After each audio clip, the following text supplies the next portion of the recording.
Good evening, and thank you for joining us on the War Diary. On the 393rd day of the war, here are the main highlights of the day at 7 p.m. Beirut time.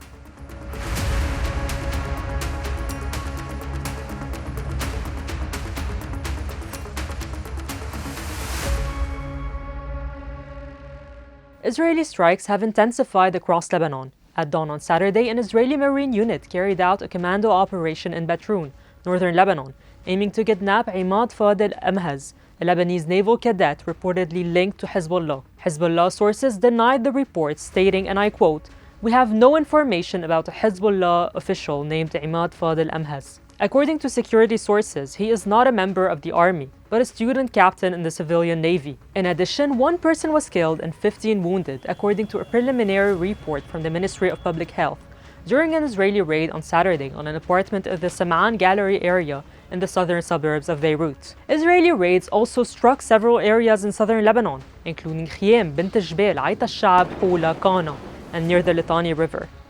The Israeli Army's Arabic spokesperson, Avichai Adra'i, urged residents of southern Lebanon, and I quote, not to return to their homes and olive groves, as Israeli forces continue their strikes against Hezbollah targets. Moreover, an Israeli strike targeted the Al-Qa'jusiya border crossing between Lebanon and Syria, marking the second bombardment in almost a week.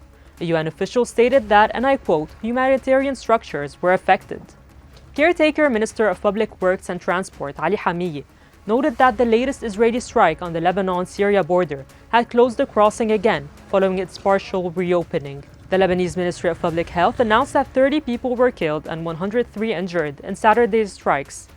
This brings the total death toll since the start of the war to 2,897, with 13,150 wounded.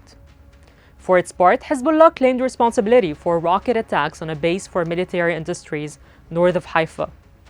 At least 19 people were injured in Tira, central Israel, when a projectile fell on a building, according to Israeli officials, who also reported that several rockets had been intercepted. In Gaza, the Israeli army bombarded the northern Gaza Strip, notably in Jabalia, Beit Lahya, and Nusayrat, resulting in deaths of 3 Palestinians, according to civil defense sources.